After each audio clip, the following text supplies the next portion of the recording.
Ok, bom, queria primeiramente desejar uma boa tarde a todos e agradecer pela participação nesse webinar em parceria do Leaks Attorneys com a empresa Contract Pod AI. Queria já introduzir os colegas que estarão nos brindando com a participação, trazendo conteúdo para esse webinar. No time do Leaks, nós temos a mim, Alexandre Dalmasso, temos a nossa coordenadora de contratos, Ellen Costa, e temos a nossa advogada em contratos, Joyce Santos. No time da Contract Pod AI, nós teremos a nossa colega Jessica King, que fará a palestra em nome da Contract Pod AI, e teremos a participação da nossa colega Shelley Luciano, que estará aqui também para nos ajudar a responder quaisquer perguntas, já que ela fala muito bem o português, também porque é brasileira, apesar de residir nos Estados Unidos. Esse webinar será realizado em língua portuguesa pelo time Leaks e em língua inglesa pelo time da Contract Pod AI. Os senhores podem habilitar a legenda com a tradução simultânea para o português ou para o inglês, conforme for conveniente. Falaremos hoje sobre a gestão de contratos com a seguinte agenda. Primeiro, otimização de recursos de contratos. Segundo, gestão de contratos, masters e ordens de compra, ordens de serviço. 5, contratos eletrônicos. E aí o nosso time da Contract Pod AI nos brindará com as informações a respeito da LIA for CLM Overview, que é a inteligência artificial da Contract Pod AI, e, que realmente é uma inovação fora de série. Vai falar da Translation Capabilities, da ferramenta, e dos Dashboards and Analytics. Eu queria dizer aos senhores que qualquer pergunta ela pode convenientemente respondida a quem ela foi endereçada, ok?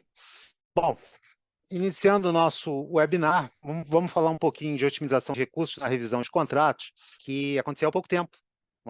Um cliente pediu que fosse feito um contrato, e esse contrato ele queria que fosse feita um letreiro, e esse letreiro, ele, enfim, ele colocou no contrato que ele queria um letreiro de metal. E o prestador de serviço, então, fez o letreiro de metal para o cliente, e o cliente veio nos procurar porque ele estava indignado, já que o prestador de serviço entregou o letreiro de alumínio. Não era alumínio que ele queria um letreiro de metalon. Mas como assim? O problema é que no objeto do contrato constava um letreiro de metal. E um letreiro de metal pode ser de ferro, pode ser de aço, pode ser de alumínio, pode ser de metalon. Então, eu já começo com esse exemplo, mostrando como a análise de contrato, por vezes, não é tão simples quanto parece. Ou seja, você precisa saber o que você quer, você precisa saber pedir, você precisa saber defender os seus direitos, e cumprir com as obrigações contratuais. Então, é em cima disso que eu gostaria de começar esse ponto 1, sobre otimização de recursos na revisão de contrato, porque contrato é de suma importância para a organização. É através do contrato que você pode ganhar muito dinheiro ou perder muito dinheiro. Isso quando não afeta, às vezes, reputação e imagem, por vezes, por uma violação contratual. Então, sempre é importante você tentar estabelecer um orçamento para que você tenha realmente, né, contratos bem feitos, contratos, enfim, que possam defender os direitos da companhia, né, e analisar, né, até que ponto vale a pena, né, contratar alguém especializado nisso ou você ter um headcount interno para fazer isso. Não é? As duas opções são possíveis. Né? A questão é que o seu headcount interno precisa ser realmente alguém que entenda do assunto. Segundo, é a questão da contratação de uma equipe de especialistas ou de um único profissional dedicado. Pronto, né? O profissional interno, ele vai ter um conhecimento do negócio supostamente, não é bem considerável. Né? Mas até que ponto, né, ele é especialista em limitação de responsabilidade? Né? Até que ponto ele é especialista, né, em tributação do contrato? Não é? E quando você contrata uma equipe, né, você tem os especialistas trabalhando, né, naquela situação específica. Então, isso precisa ser bem analisado. Terceiro ponto, né, é a disponibilidade de suporte multidisciplinar e quando você pretende fazer com um profissional, né, um único profissional interno, muitas das vezes você vai precisar buscar esse profissional. Então, se eu tenho ali um contrato em que eu tenho uma contratação de serviço que vai gerar, por exemplo, um relatório, né, um plano de ação, e aquilo ali eu vou querer discutir a propriedade intelectual daquilo, porque eu estou pagando, né? Eu estou contratando aquele serviço e eu quero que aquilo ali seja meu e eu possa fazer o que eu bem entender, eu possa revender, eu possa, enfim. Né? Mas o prestador de serviço não entende dessa forma. Ele entende que o produto do resultado dele, não é? Ele é dele, não é? Ele vai beneficiar a companhia não é? Por tudo que está sendo dito ali, mas a companhia tem que usar aquilo de uma forma restrita. Né? Então, chega uma situação como essa, ou seja, se a companhia, né, se utilizar de alguém internamente, vai ter que buscar algum especialista, por exemplo, em propriedade intelectual para discutir essa questão. Não é? Quando ela contrata, não é, alguém, né, algum especialista, algum escritório que tem esse suporte multidisciplinar, né, que tenha um engenheiro, que tenha um contador, não é, que tenha um bioquímico, um farmacêutico, não é, você tem todo aquele suporte por trás daquela contratação. Não é? Outro ponto muito importante é o controle absoluto de prazos. Não é? Por quê? Porque quando você geralmente contrata alguém para fazer esse tipo de serviço, a primeira, eu diria, a pedra fundamental é o prazo do contrato. Não é? Ou seja, o prazo do contrato é fundamental. E o que geralmente ocorre nas empresas, né, e que é muito comum em auditorias, é a empresa continuar pagando por um serviço ou por um fornecimento de bens e esse contrato já está vencido. Tá? Automatização de fluxo versus aprovação manual. Né? A automatização também ela é fundamental aí, na documentação daquele contrato. Né? Você consegue documentar exatamente quanto tempo levou com fulano, com Beltrano, com Cicrano, quanto tempo levou com o prestador de serviço, né? Quando voltou para você. Ou seja, a automatização te dá todo o histórico do contrato, que para uma auditoria é fundamental. Outra coisa, outro benefício quando você contrata uma equipe especializada são profissionais atuando em contratos redigidos em diversos idiomas, né? Ao ponto que quando você tem um único profissional, você depende do conhecimento dele daquele idioma. Né? E, finalmente, a questão da documentação organizada. Não é? Com a automatização, você consegue organizar essa documentação de tal forma que isso é fundamental para uma auditoria, né? Algo que nem sempre acontece, né? Quando você acaba tratando disso internamente. Bom, eu queria passar então para a segunda sessão do nosso webinar de hoje e convidar a minha colega Ellen Costa. Ellen, por favor. Boa tarde a todos. Vou falar agora um pouquinho sobre o nosso segundo tema, que trata da gestão de contratos. Como o Dalmácio explanou no início, os contratos eles são a essência de todo o negócio, são extremamente importantes para uma empresa. E você ter uma gestão de contratos eficiente e bem desenvolvida, ela acaba sendo fundamental para o bom andamento da empresa, do escritório, enfim, do seu negócio. A gestão de contratos ela é definida como um processo que coordena todo o ciclo de vida do contrato, como o Dalmacio também mencionou, que o ideal é ter um controle, uma gestão desse ciclo de vida do contrato em si, né? Desde a pré-contratação até a contratação efetiva, elaboração do contrato, encerramento, enfim, todas as fases, né? Para você ter uma gestão de contratos eficiente, essa visão maior do ciclo de vida dos contratos acaba sendo muito essencial.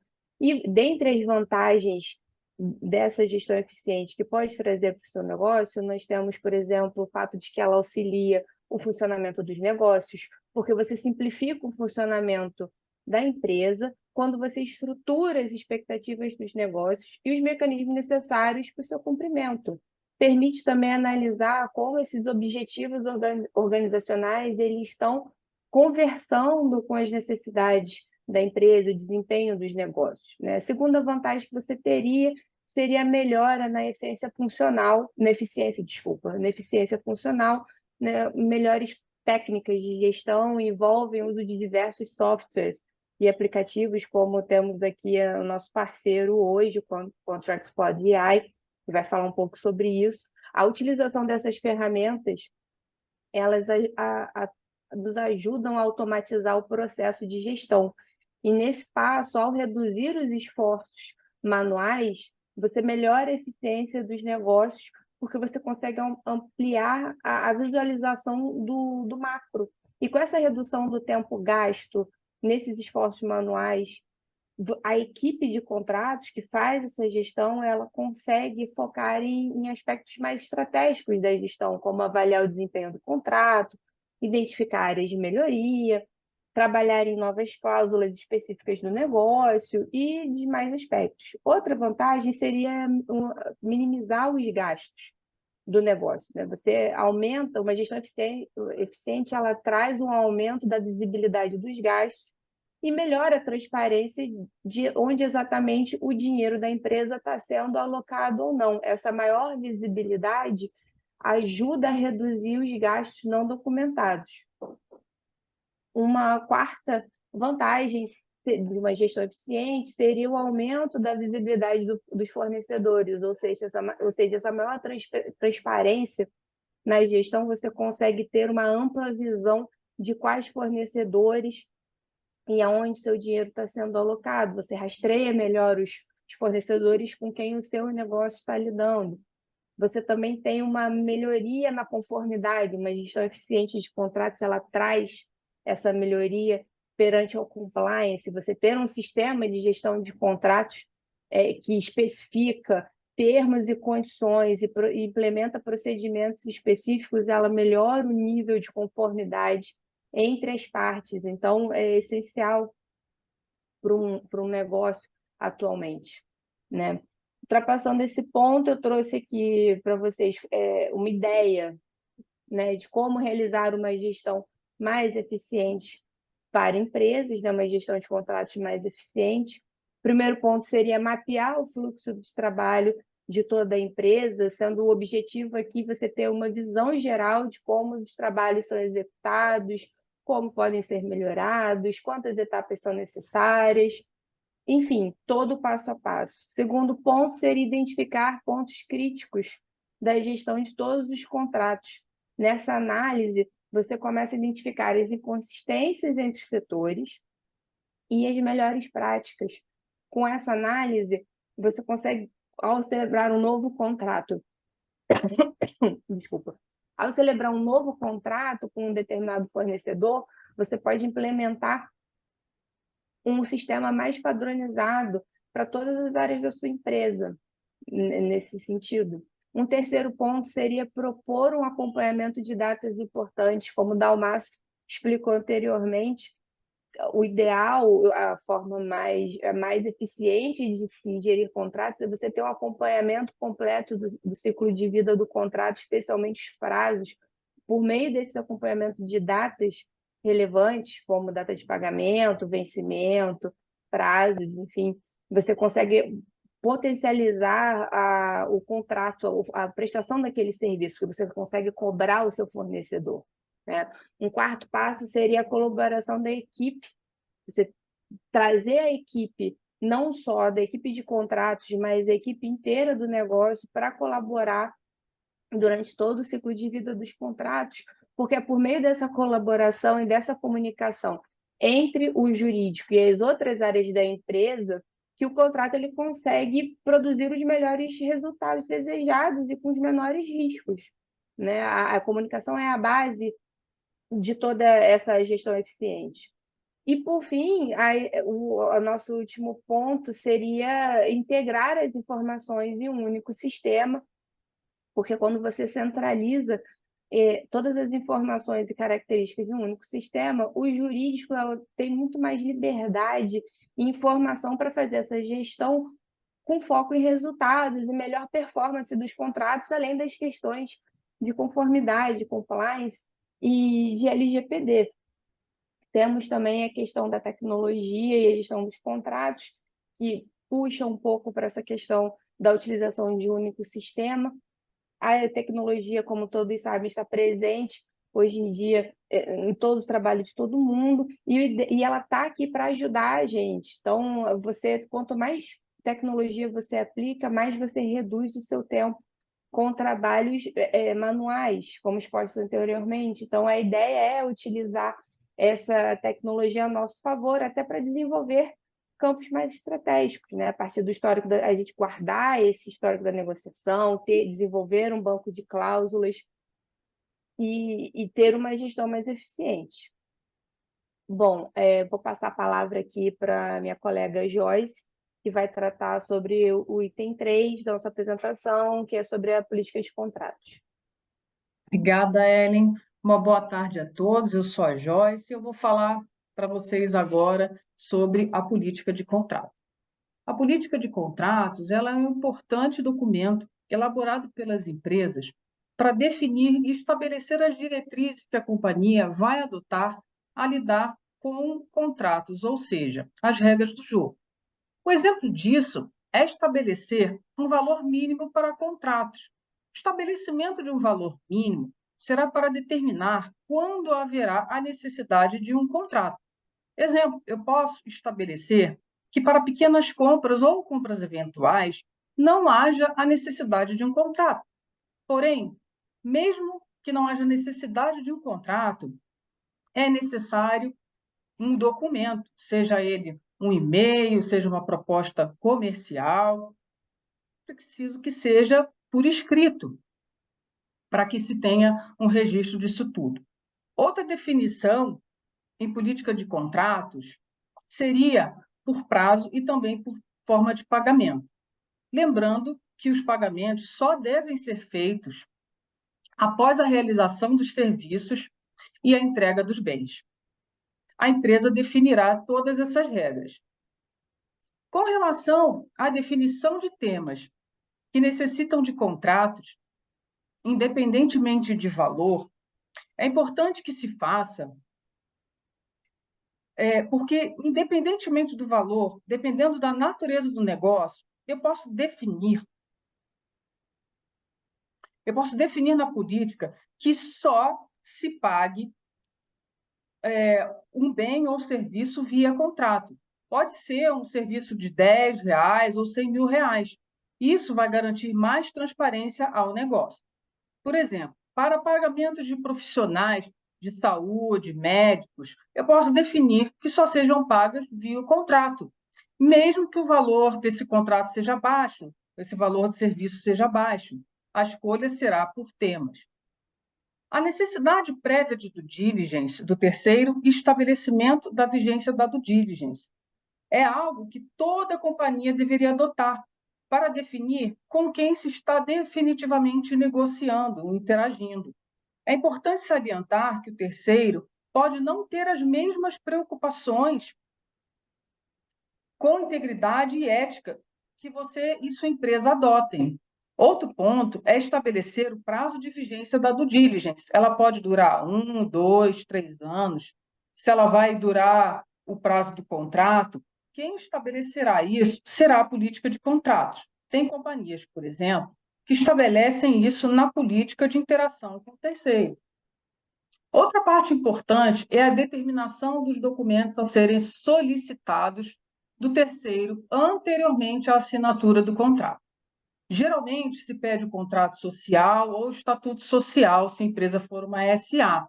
Também se pede o CNPJ.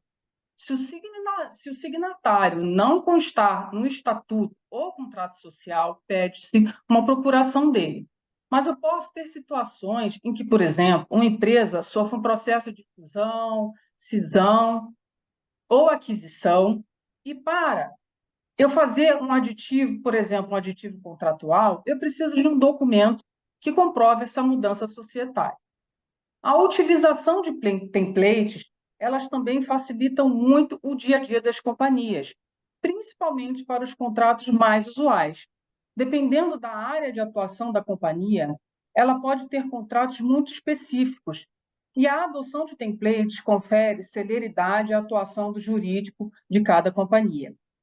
A utilização de contratos masters e ordens de compra ou ordens de serviço têm sido cada vez mais utilizados por empresas de médio e de grande porte, na medida em que você tem um prestador de serviços que te preste serviços em caráter eventual, mais usual, que não é aquela prestação de serviço corrente, por exemplo, mas a prestação que vá ocorrer um mês e a outra prestação só daqui a 2 ou 3 meses, por exemplo, e outro tipo de serviço. Ao invés de ter que ficar fazendo uma sucessão de contratos, eu faço um único contrato, negociando todas as condições gerais, e numa ordem de compra ou de serviço é que se estabelecerá as outras questões, como, por exemplo, o valor, o objeto, a forma de pagamento e a duração do contrato. A determinação de responsabilidade de todos os envolvidos regularmente no ciclo de vida do contrato, é importante que a empresa determine, na sua prática de política de contratos, que a empresa determine quem é o responsável pelo quê. Quem geralmente dá início à negociação dos contratos é quem faz a solicitação, né? Essa pessoa, qual é o papel dela. É importante também definir o papel do negociador do contrato, qual é o papel do advogado, o papel do responsável do contas a pagar. Se, por exemplo, será que ele tem acesso a esse contrato? Se ele é obrigado a checar o contrato, ou seja, ele acaba sendo um importante filtro, fazendo um double check no pagamento dos contratos. O papel também do responsável por controles internos, caso a companhia possua. Se a empresa tivesse esse setor, é importante que essa área também faça um monitoramento, principalmente se o contrato for relevante e traga algum impacto para a empresa. A automatização do fluxo de revisão e aprovação de contratos, se a empresa possuir essa ferramenta, isso torna mais célere e documentada toda a atividade de aprovação dos contratos. Seguindo, o estabelecimento de prazos durante o fluxo de revisão e aprovação dos contratos, ela ajuda a estabelecer um cronograma de aprovação do contrato. É importante que a política estabeleça esse prazo. Regras claras para precificação e forma de pagamento. Isso também é importante ter na política de contratos. Se a empresa possui um template ou uma política que dite os preços, por exemplo, é importante por questões tributárias, onde você pode já pré-definir que os preços já englobarão todos os tributos, evitando depois que se faça pagamentos por fora por falta dessa previsão. Tem muitas empresas que, às vezes, esquecem, né, de fazer esse tipo de definição e aí acabam tendo que pagar aí valores a mais, né? Isso, então, se estiver na política de contratos, isso já evita, né, essa determinação de pagamento de tributos. Outro ponto é a determinação para que sempre 2 representantes legais, o responsável pela área e mais um, com delegation of authority, atribuídos pela empresa, assinem os contratos. Isso é importante para evitar o conluio, evita a fraude e para também evitar que recaiam suspeitas sobre a imagem do executivo, acaso alguém questione sobre aquele contrato futuramente. Outro ponto é a definição de um valor acima do qual o diretor financeiro também revise o contrato. Isso também traz mais transparência aí para a negociação, né? Estabelecendo isso na política de contratos. Outro ponto é o estabelecimento de Service Level Agreement e métricas de desempenho. É importante que se faça nas políticas, especialmente nos serviços, em que se tem que fazer uma medição de qualidade, porque você vai ter que fazer pagamentos proporcionais. Ele pode estar dentro do contrato ou em contrato à parte, tá? Depende de cada empresa. Mas é importante que seja previsto na política de contrato. É importante também frisar que jamais se deve fazer um contrato após o seu objeto ter ocorrido. Isso é considerado fraude. Caso o seu objeto já tenha ocorrido, por exemplo, 30 dias atrás, o correto é fazer uma cláusula dando retroatividade ao contrato.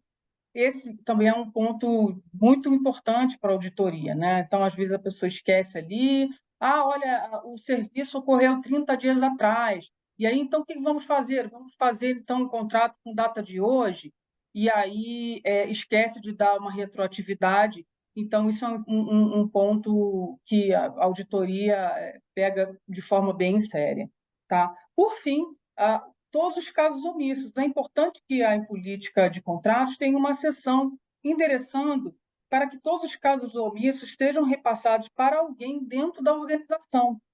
Pode ser para um advogado da empresa, para um escritório terceirizado, para um gestor de compliance, um diretor financeiro, enfim, o importante é que alguém da empresa solucione todas essas questões de casos omissos que a própria política já não tenha tratado anteriormente. Dessa forma, eu finalizo a minha apresentação, aí agradeço e passo agora para o meu colega Alexandre Dalmas. Muito obrigado, Joyce. Bom, seguindo então com a apresentação de hoje, vamos falar de contratos masters e ordens de compra ou ordens de serviço. Contratos masters, eles têm sido cada vez mais demandados, especialmente nas médias e grandes organizações, devido à sua facilidade, tá, de você conduzir temas e a economia que você acaba fazendo com eles. Tá? Como bem já colocou a Joyce, se eu tenho um determinado prestador de serviço ou um fornecedor que de tempos em tempos vai me prestar determinado serviço, né? Mas não numa solução necessariamente de uma continuidade mensal. Pode ser ou não, essa é a grande facilidade do contrato master. Você pode fazer um único contrato em que você vai fazer uma única discussão e, de acordo com o serviço, a cada novo serviço, né, você pode fazer ou uma ordem de compra ou uma ordem de serviço. Geralmente, essa ordem de compra ela é providenciada pela área financeira e a ordem de serviço providenciada internamente junto do responsável pelo contrato ao departamento jurídico. Tá? Então, ou seja, quando que ele é apropriado quando eu tenho serviços em caráter eventual, mas de uma forma rotineira, com o mesmo prestador de serviço ou fornecedor. Qual é a vantagem dele? A vantagem dele é que eu economizo tempo e dinheiro. Não é? Por que eu economizo tempo e dinheiro? Porque eu vou ter que discutir todas as cláusulas, não é, pertinentes àquela contratação, mas posteriormente eu não vou ter que ficar rediscutindo, né, novos contratos. Basta eu fazer uma ordem de compra, uma ordem de serviço, em que eu estabeleça exatamente qual é o objeto, qual é o pagamento, qual é a forma de pagamento e o prazo. Ou seja, com essas 4 informações, né, prevalecem todas as demais cláusulas que já foram discutidas no contrato master. Né? E isso me economiza certamente muito tempo e muito dinheiro, além de dor de cabeça. Idioma. Por que o idioma é importante, né? Pode parecer comezinho eu estou falando aqui de idioma, mas o idioma é absolutamente importante, porque, especialmente se eu estou falando de contratos de multinacionais, é muito importante que eu já faça esse contrato bicolunado, não é? Porque esse contrato bicolunado já vai ser um contrato certificado e assinado pelas partes, não é? Se eu fizer um contrato puro e simples, e se eu for traduzir esse contrato, né, você já começa a questionar a validade dessa tradução, a não ser que ela seja juramentada, né? Mas é muito mais simples quando eu já tenho esse contrato bicolunado, não é? E já assinado, eu evito dor de cabeça. Do diligence de terceiros, né? Por que que o contrato master ele também é muito benéfico em relação à questão da due diligence de terceiros? Por causa do custo. Eu tenho 3 tipos de due diligence, em geral. Uma due diligence mais simples, em que eu contrato uma empresa para fazer mídia negativa, ou eu mesmo faço uma pesquisa de mídia negativa. Outra due diligence, em que eu mando um questionário de self-assessment, um questionário de autoavaliação. E uma outra due diligence, em que eu vou ter que contratar uma empresa, em que eu vou analisar bancos de dados, né? E isso tudo vai aumentando o meu custo, tá? Então, com um contrato master, eu vou fazer uma vez só. As ordens de compra, ordens de serviço, eu já falei, né? Aqui é que elas se prestam.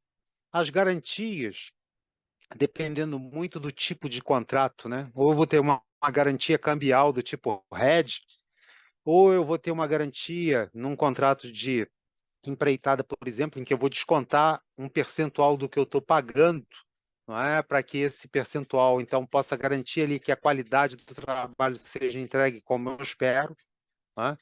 De qualquer forma, isso depende muito da natureza do contrato, mas é muito importante que ele traga as garantias. Periodicidade, não é? Eu posso estabelecer um contrato por prazo indeterminado, eu posso estabelecer um contrato com prazo anual, né? Trienal, quinquenal, não é? Isso vai depender ali né, do tipo de contrato, da política de contratos da companhia, do que a companhia deseja, não é? Então, ou seja, isso é sempre acordado com o cliente, o que ele deseja. Cronogramas, né? Cronograma é fundamental, pessoal, especialmente na contratação de serviços de médio e longo prazo, né? O cronograma ele estabelece o fim da obrigação, né? Ou seja, quando que aquele determinado prestador de serviço vai ter que entregar o serviço. Precificação em forma de pagamento, absolutamente também fundamental. Quando eu estabeleço um preço, eu tenho que deixar claro se esse preço já envolve todo e qualquer tributo, né? Qualquer imposto. Então, ou seja, o contrato ele precisa ser claro em relação a isso. Questão da terceirização, né? Até que ponto eu vou permitir ou não terceirização? Eu tenho que ser muito claro no contrato em relação a isso.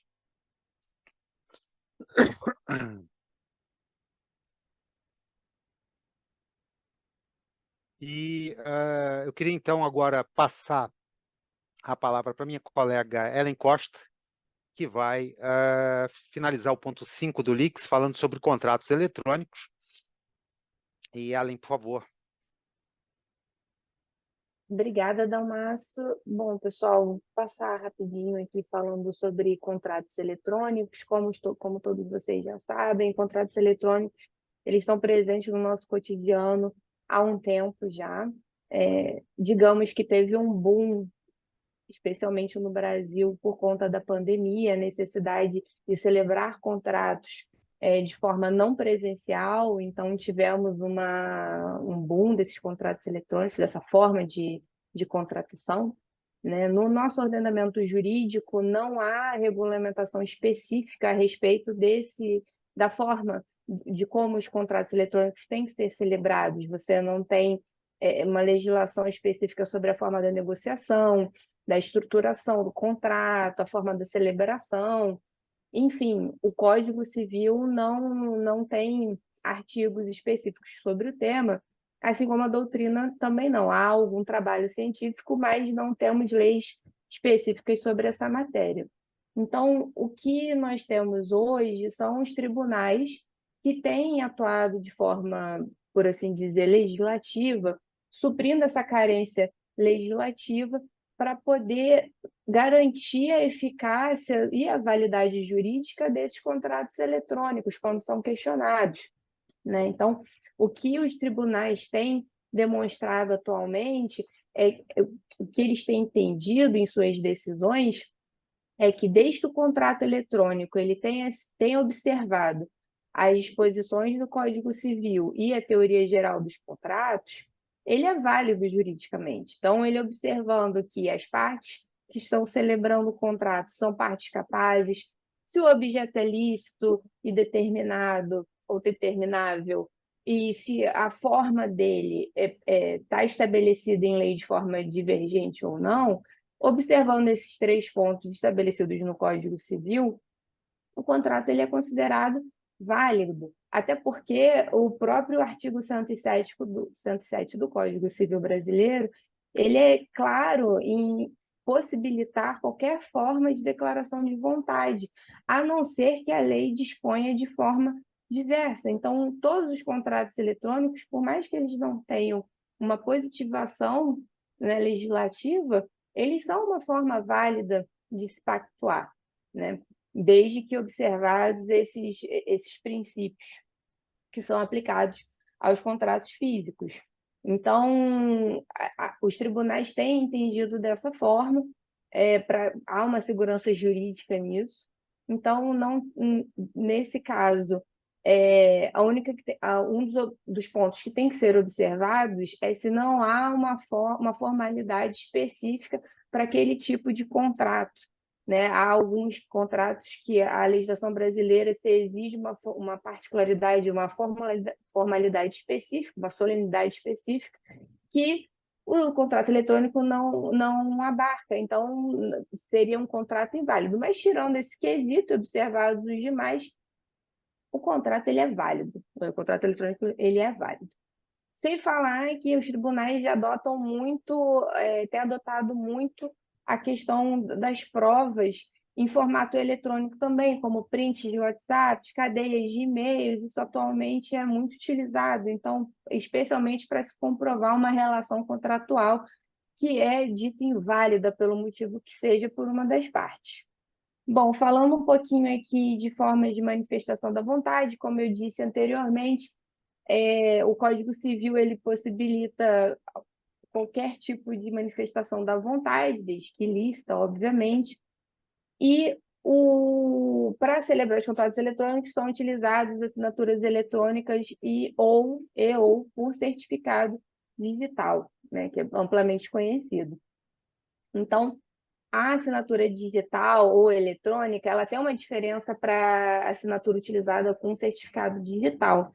Essa assinatura eletrônica, ela é uma ferramenta, né, tecnológica, um software, que garante a integridade desse contrato eletrônico, usando criptografia, que combina diversos elementos do texto com a identidade do autor, garantindo, assim, a autoria e a veracidade do documento. Então, essa ferramenta ela pode possuir diversas variações, né? Mas ela garante ali a veracidade de que quem está assinando é, de fato, a parte do contrato, né? Então, um exemplo da assinatura de forma eletrônica, como ela pode ser feita, é aquela por utilização de biometria e cadastro de login e senha, né? Você tem a outra possibilidade seria por certificado digital, que é uma forma de assinatura digital, eletrônica, enfim, só que ela é mais específica, porque no certificado digital, como vocês sabem, tem uma autoridade específica, certificadora ali, que a função dela é verificar a identidade do proprietário do certificado e se essa pessoa está autorizada ou não a utilizar esse certificado e divulgar a chave pública que gera quando a pessoa assina utilizando o certificado digital. Então, nós temos até, na época da pandemia, teve a medida provisória 2.202, de 24 de agosto de 2001, que ela instituiu o ICP Brasil, que eu acredito que todos conheçam aqui, e que, apesar de não ter sido convertida em lei, a medida provisória ela ainda é utilizada como fundamento, né, como base para essas assinaturas por certificado digital. Então, mostrando aí que a tecnologia, mais uma vez, está dominando a forma de gestão de contratos e de assinaturas, enfim, e dizendo que isso veio de fato para ficar, né? Acredito que cartórios até percam um pouco do seu espaço futuramente aqui no Brasil. Bom, dito isso, agradeço a atenção de todos e passo a palavra agora para os nossos colegas do Contracts Pod AI para iniciarem a apresentação deles. Jessica? Yes, great. Thank you. If you could stop sharing and then I can share my screen. And while I do that, just a reminder to everybody on the webinar that if you do not speak English, we have the Portuguese subtitles available in captions.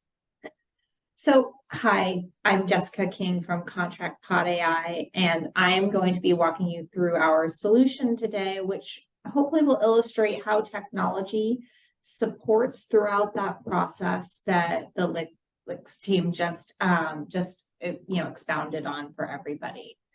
So, in terms of contract management, and I think you've heard this throughout the presentation so far, is that having that process in place has a really valuable impact, and not just in terms of the process, but using best-in-class technology throughout that space really helps lawyers work more efficiently and makes the process, auditing, accountability throughout the contracting process much more streamlined and trackable.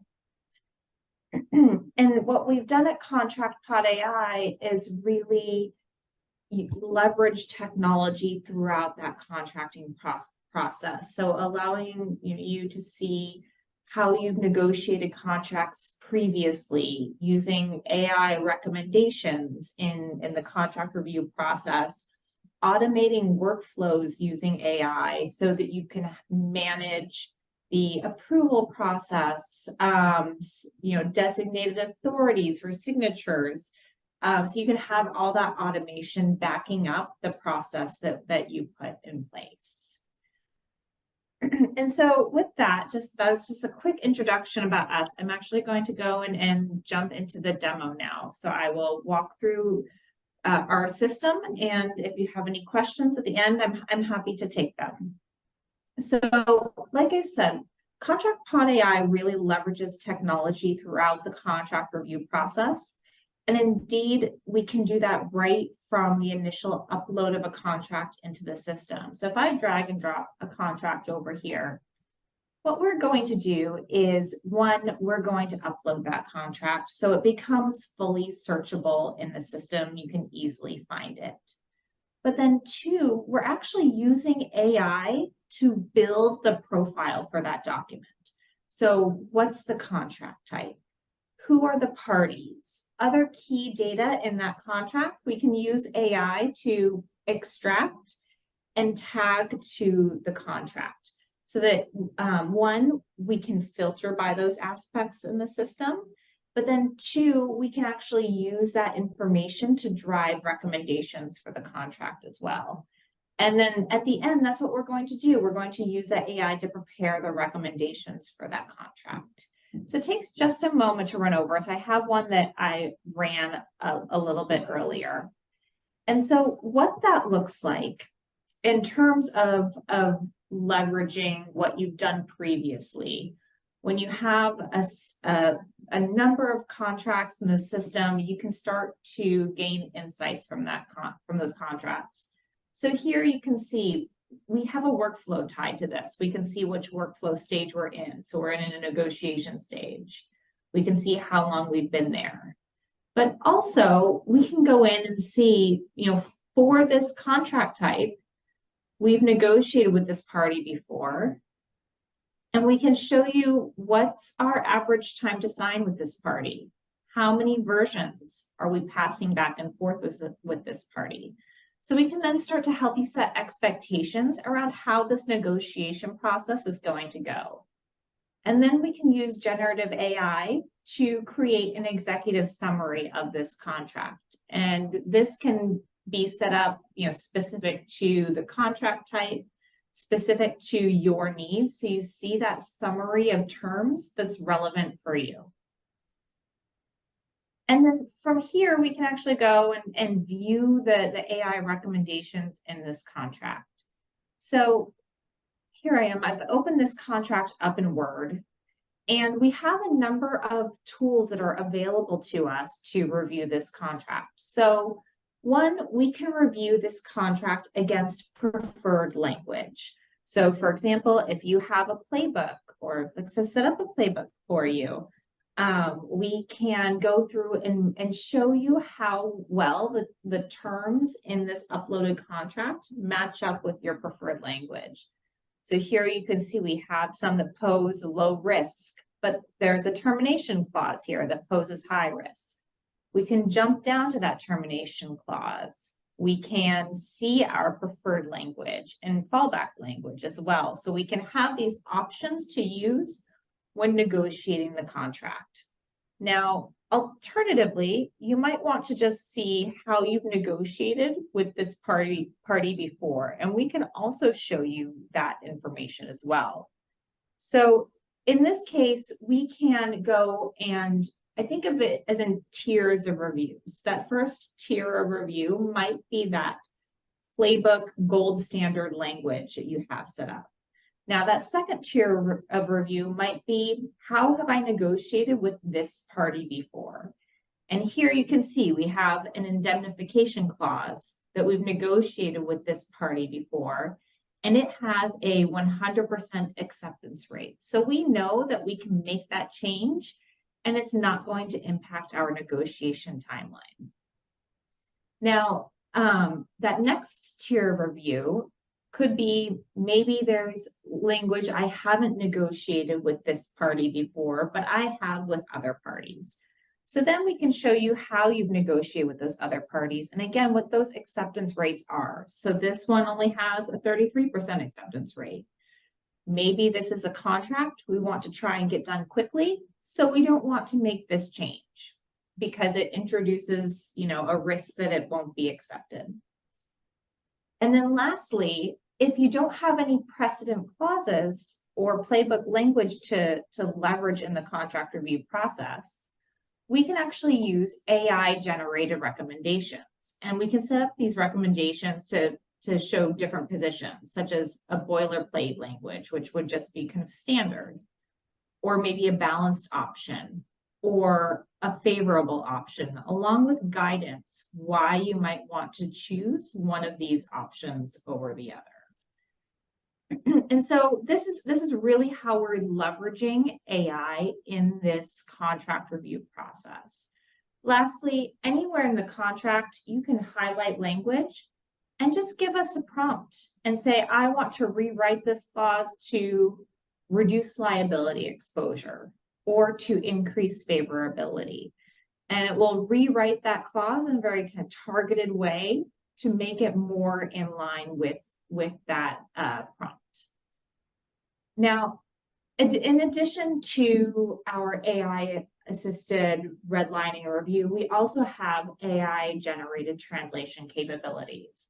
So this is where we can come into a record. So here I am back in this contract record.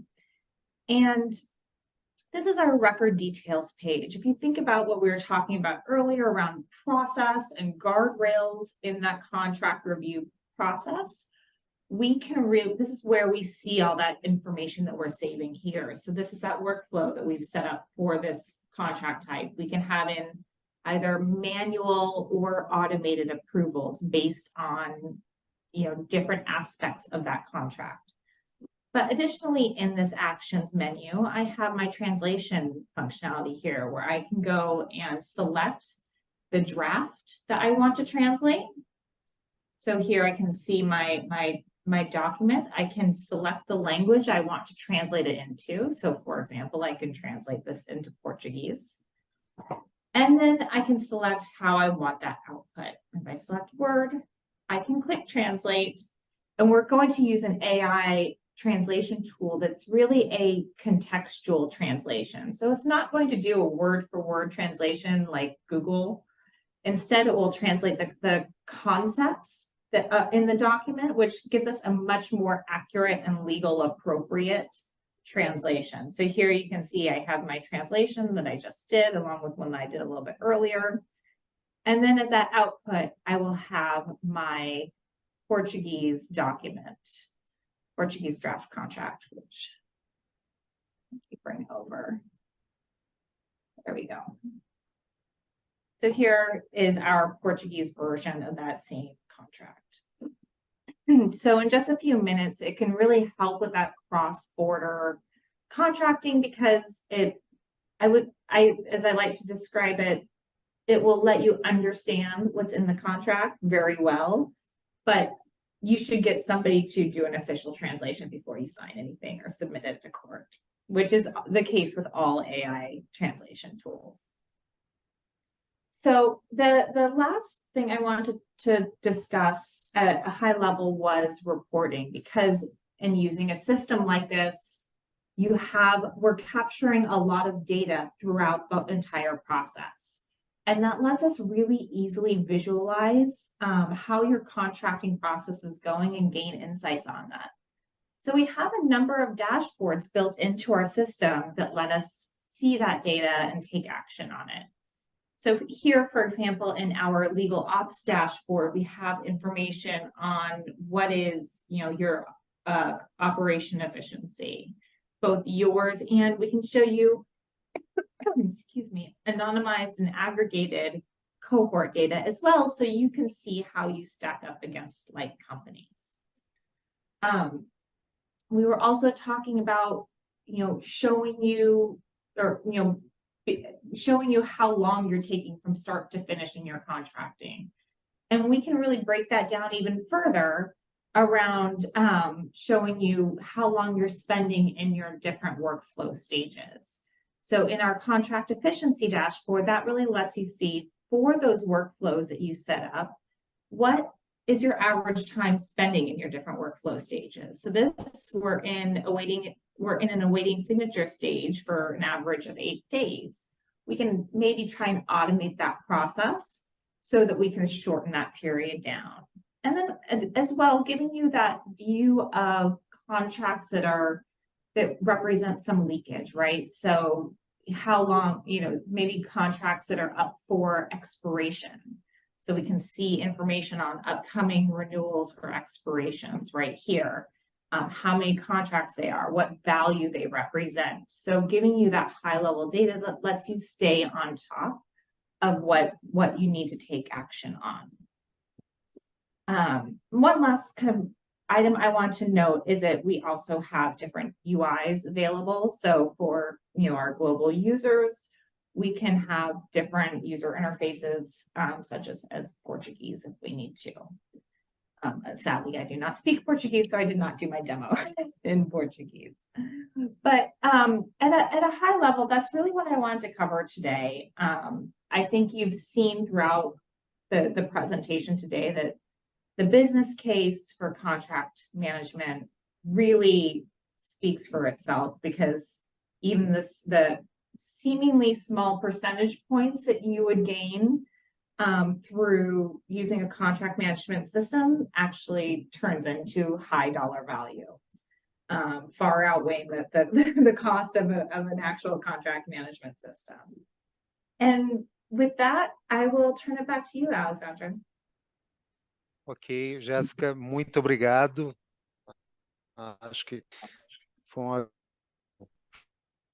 características inovadoras que a ferramenta da Contract AI pode fazer pelas empresas. Bom, agradeço aos demais colegas do LIX e eu gostaria então de passar a perguntas e respostas da audiência. Se os participantes tiverem qualquer pergunta para o LIX ou para o time da Contract Pod AI, na Contract Pod AI, a pergunta pode ser feita em inglês ou em português. Se em inglês, Jessica King está pronta para responder. Se em português, Shelley Luciano está pronta para responder também em português. Temos alguma pergunta da audiência?